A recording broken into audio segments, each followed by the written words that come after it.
Hey YouTube, it's Justin, aka Demonic Sweaters, Drum Vlog, episode number 10. Today, number 10, 10th one of these things since I moved into this drum studio. Okay, so I have some pretty cool experiments I want to try today. The main focus of this video being a hybrid electronic and acoustic drum set that I'm going to attempt to set up here in my room with my current acoustic configuration, which is a Tama Club Jam Mini with the add-on Tom Pack. However, there's a couple weird things I'm going to do here that I'm going to show you guys as I go through this. And what I'm going to do, actually before we do that, let's talk about DistroKid just real quick. DistroKid, if you want to get your music on all the streaming services for one low annual fee, check out DistroKid. You can get on Spotify, iMusic, Apple Music, all that good stuff. There's a link down below. You can get 7% off. So check that out. All right, so okay, now I hope this works. This is going to be my second attempt at something like this, and I think I should have better luck. I don't want to jinx myself today, because this time I'm going to be using this Roland TD-6 drum module. Now, the TD-6 is actually a really cool drum module that you can get for very inexpensively, and I got this one for $60, which is amazing. These are actually really good drum modules. They're a little, they have kind of a basic screen on them and stuff, but they are a V-drum module. They have, really awesome samples in them and stuff like that. I'll make a full video on this thing later. I just picked this up, but today I want to focus on using it as the hybrid setup. Quick story on it though is I actually ordered this off of reverb.com, and I have another affiliate link down there if you want to check that out for Reverb. And it got lost. UPS lost the package, and I pretty much thought it was gone, and I wasn't going to get it, and I was really bummed out. And Reverb was really cool, and they refunded my money. And then just yesterday, I walked downstairs to the lobby of my building, and there it was. It just sort of appeared, and I have no idea how. Like, UPS still seems to think that it's lost. So I let Reverb know. I don't know if they're going to take my money again on it or not, but it's weird. I think it must have went to one of my neighbors, and maybe they just grabbed it by mistake, and then they eventually figured it out and then just brought it back to my building. But it wasn't opened or anything like that. But anyway, that's just a quick story on that. Anyway, I'm happy that I got it. So I wanted to, basically what I'm going to do is hook up some triggers. And this is kind of a mishmash of triggers that I have left over. Sorry, there are a lot of drummers here today. There's like, I think 3 other drummers out there playing. But so I have one single D-drum red shot trigger that's going to go, I think, on my rack tom. I have a homemade dual zone trigger right here that I believe I'm going to put on my floor tom, because I would like to have the rim, available as well on the floor tom. And I'm going to use this Pintec trigger trap to hold down the trigger. It's basically just a piezo here that I have some foam on. And then there's one for the rim that I put some double-sided tape on there that I can just stick right on the drum, and then just a standard 1/4-inch jack. And then I have another homemade one that I'm going to put on the kick drum. Now for the snare drum, this is where things get interesting. And this is actually, I'm kind of combining all these things that I wanted to do into one video here. But the Tama Club Jam Flyer, or Mini rather, the Flyer is the one I have at home. The Tama Club Jam Mini has a 10-inch rack tom and a 14-inch floor tom. Let me just show you a little bit better there. So it's got the little 10-inch rack tom up here, and then my backpack's on the 14-inch floor tom. But I still had my Ludwig 14-inch snare drum, and I've been wanting to use that. And also, I was thinking, I could probably use the 12-inch snare drum of the Tama Club Jam Flyer, which is right here, as a rack tom. Even though it's kind of thin, but the floor tom's kind of thin too.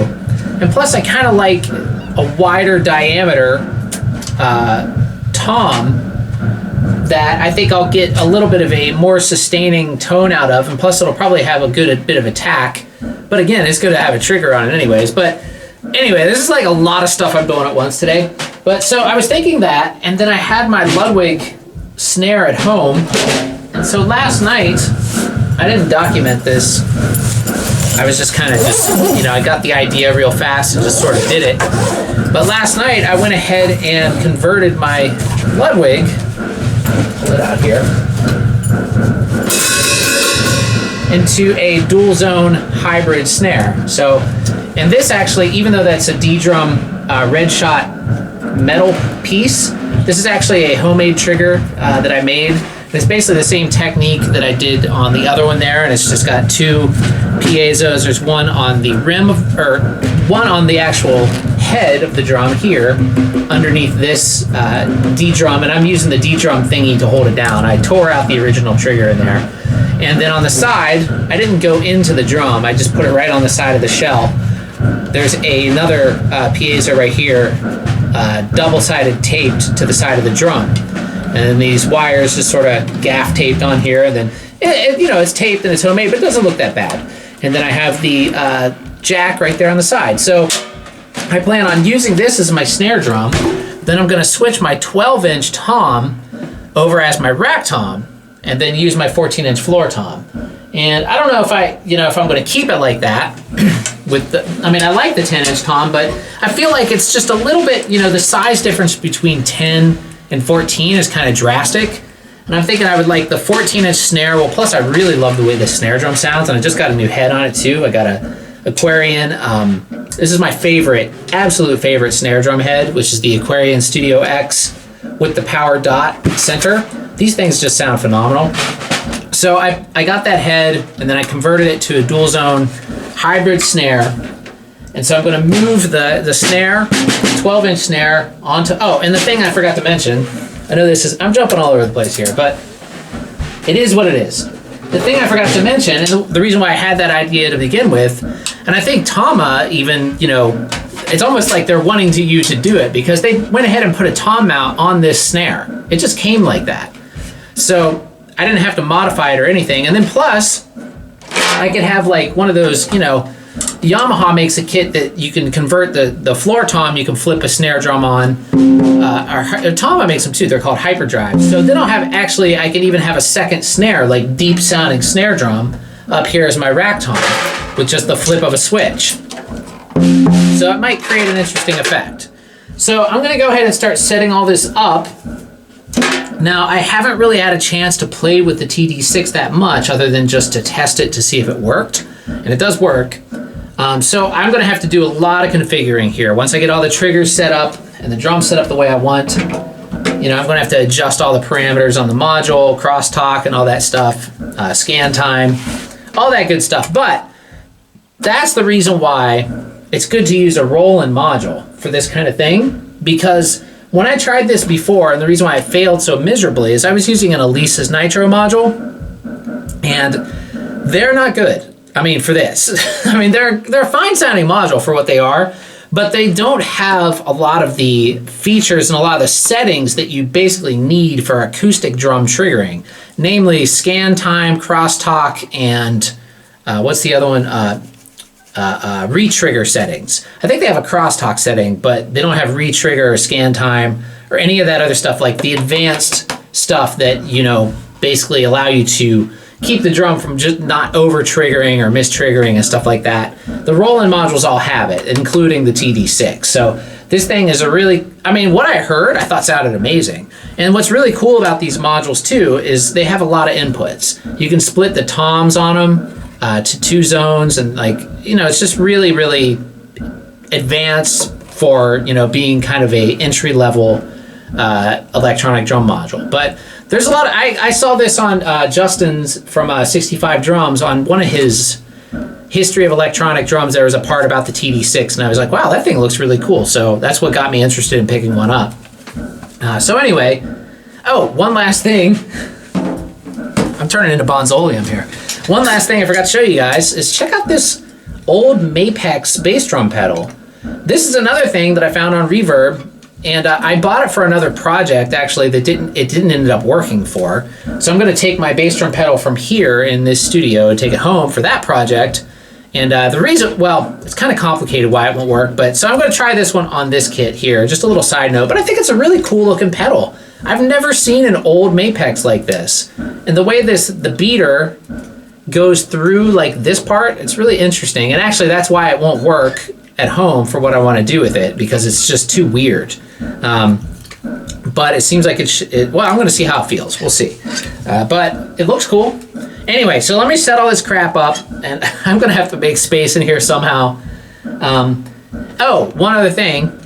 I keep saying that, but what I think I'm going to do once I get all the triggers on there, see, I have 4 inputs to record with on my audio interface here. So 2 of them will be from the TD-6, or for the TD-6 module. So I'll have my kick, snare, rack tom, and floor tom into 2 stereo outputs from the TD-6, and then I'm just going to have 2 overheads in the room. And then I'll be able to blend the sound of the overheads with the trigger sounds, kind of getting a nice blend between the acoustic and electronic sounds. That's my goal, or my wish, my dreams, my hopes. Anyway, I'm going to shut up now, finally, and start setting this crap up, because it's going to take a while. And it took me a while to get over here today, because I had some problems, but I'm not going to talk about those. All right, here we go.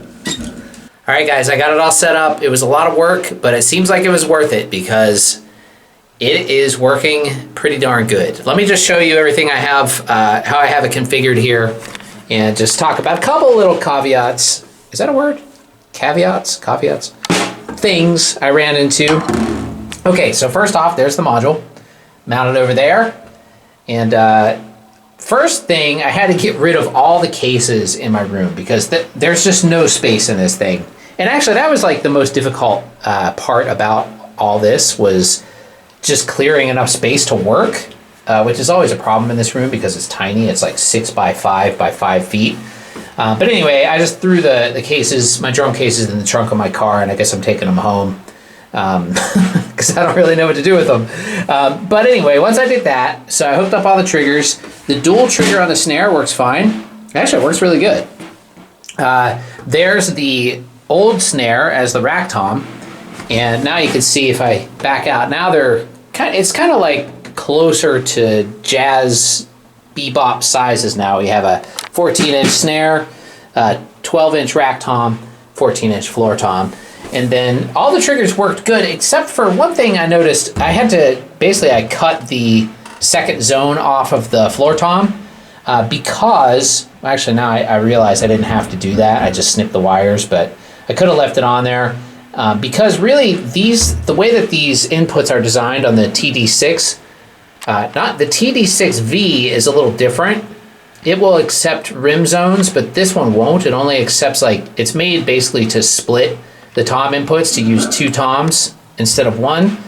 So basically, I'm not using dual zone on this anymore. To make a long story short. To make a long story short, it's just single zone. Snare is dual zone, rack tom single zone, kick obviously single zone. And then I have my real cymbals and the ambient sound of the drums in the room.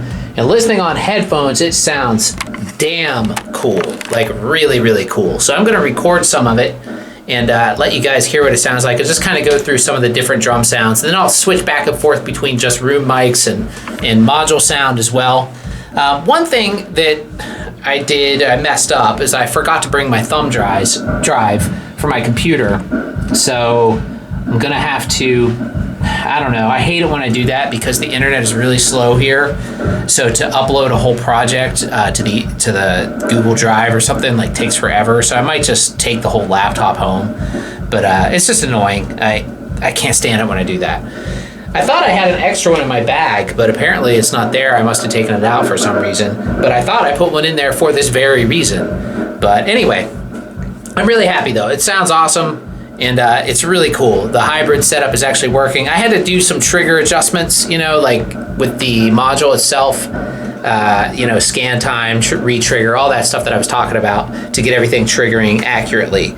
But I think I have it 90% or 95% of the way there. It's still, every now and then there'll be a mistrigger or re-trigger, but it's pretty darn close, and I'm pretty sure I could get it 100% perfect with that module.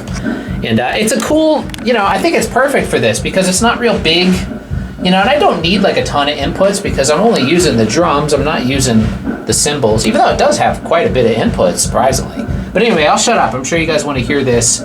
And like I said before, I just have now I have two condenser overheads. And I know that looks like a weird position, but it seems to be good. Just given the size of this room, I've experimented a lot. So anyway, here we go. I'm gonna play.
right, well, I just got home, and it's been a long day, actually. I ran into a little bit of trouble on my way to the studio. Actually, I got a flat tire. I didn't mention it earlier, so got a late start, but I ended up getting it all done, and I'm really happy with the results. I, kind of fine-tuned it as I was going along, and I probably could do a little bit more, but I think it's gonna work really well. So now I just need to get on my computer and edit what I did so far and start putting this video together and kind of hear how it sounds, on my good setup here at home and everything. But anyway, hopefully you guys enjoyed the video. I'll be making more videos on this hybrid drum kit. This was just the first one, kind of putting it together and just to see how it would work.